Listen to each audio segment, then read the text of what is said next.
In the next 60 minutes, I'm going to lift as much total weight as possible using only push exercises, and I'm counting every single rep. My name is Daniel. I'm a health scientist with a bachelor's degree in health promotion and nutritional science, and I have spent over 15 years training consistently. In this video, every press, every dip, every rep counts towards one final number. One rule, pushing movements only. That's it. No distractions, no unnecessary rest. This isn't just about what happens to your chest, shoulders, and triceps. It's what happens in your mind when fatigue starts negotiating. And if overcoming said negotiation, which physical and mental rewards this type of challenge brings to the table for your future fitness endeavors. The structure was simple. 1 hour push movements only.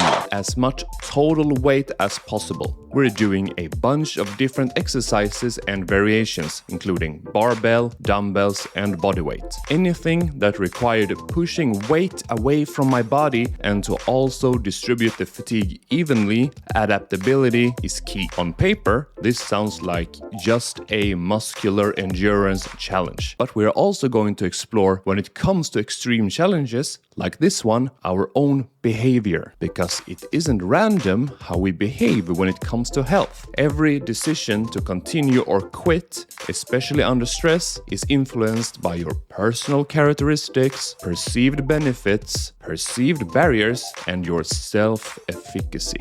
Let's start off with personal characteristics. These are your traits and qualities that makes you who you are. The starting point you bring into any behavior. They influence how you think, how you feel, and usually fall into categories like biological, for example, your age and genetics, and psychological, for example, past experiences and stress tolerance. They don't guarantee success or failure, but they heavily influence how you respond when things get hard. To simplify this, before you do something difficult, your brain asks, is this worth it? That's a perceived benefit. Then it asks, what's this going to cost me? That's a perceived barrier. It includes feelings of pain, fatigue, and failure. Then it comes to the most important factor, self-efficacy. Do you believe you can actually do this? Not motivational hype, not ego, but grounded belief based on your past evidence. If perceived benefits outweigh perceived barriers and self-efficacy is high enough, you commit. If not, you negotiate. And negotiation is where quitting begins. A 1 hour challenge like this forces all those areas together into conflict continuously.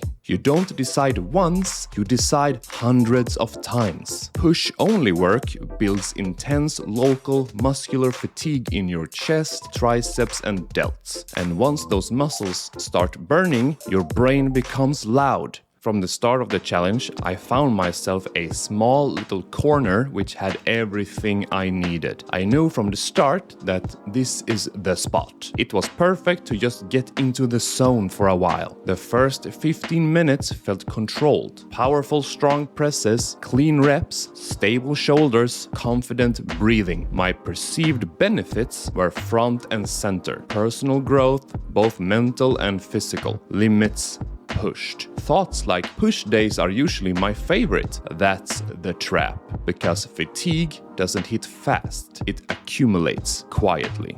Rep after rep, set after set. From the start with the incline barbell bench, into standing overhead press, into dumbbell French press, transitioning into dumbbell incline and flat bench, and dumbbell flies. Eventually, the tone changed. Triceps started swelling. Delts were on fire. The chest tightens. Lockout strength dropped. Barriers increasing and growing. Fatigue reframed as threat. Now the negotiation begins. My quality is dropping. I should slow down. This is too repetitive.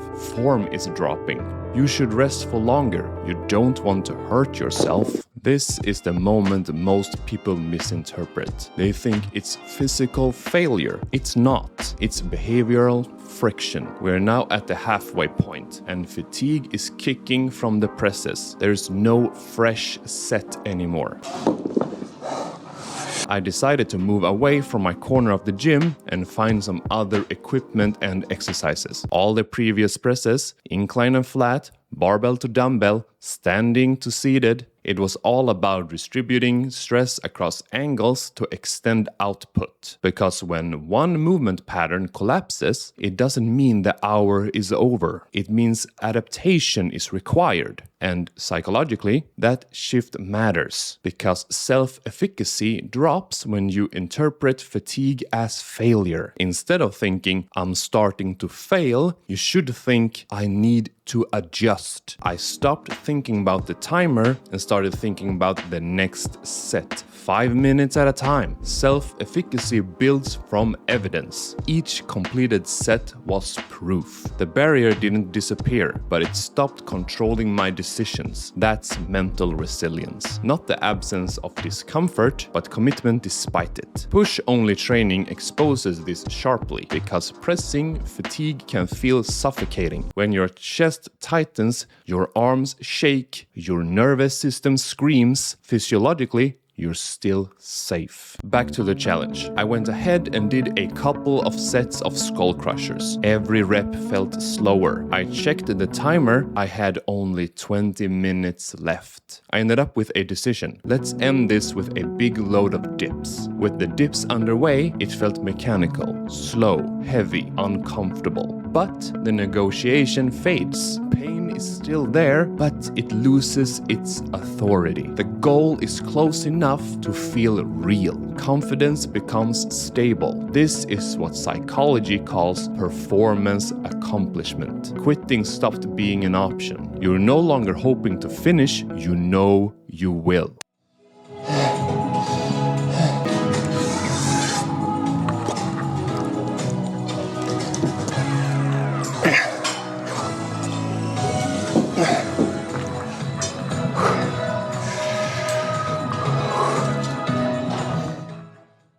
When the hour ended, my arms were trembling. Chest swollen, shoulders heavy. Not a bad pump when I come to think of it, but more importantly, work capacity improved. I now know that I am capable of pushing through and doing more than what I believe I can do when it comes to muscular endurance, relief, pride, clarity. You realize the hardest moment wasn't physical, it was psychological. The point where continuing felt unnecessary. And you did it anyway. Before this, the idea of an extreme hour of push-only work was just a thought. After this, it turned into a memory, a data point. Now, when my brain says, you will not be able to handle this, I have evidence that I can. The real reward from this challenge isn't just the hypertrophy. I still can't say that word. It's behavioral reinforcement. I prove to myself discomfort is temporary. Negotiation isn't the truth. Adaptation beats avoidance. That belief transfers into everyday decisions, into consistency. You become someone who finishes, and identity drives behavior more than motivation ever will. Let's take a look at the results. During the entire hour, I had my notebook with me, tracking all the reps and all the sets. And the final result, 21,238 pounds. And just like last time, let us ask the question, was it worth it? 100%. Not only because of the results, but because for 1 hour, when quitting was logical, I kept going. And sometimes the most important thing you can practice is pushing through. When everything in you wants to stop, that's the skill. And that's the real payoff. If you enjoyed this video, show some love by leaving a like on it. Let me know in the comments below what challenge you want to see next. Subscribe to not miss out on future videos. Thanks for watching, and I will see you in the next one. Take care.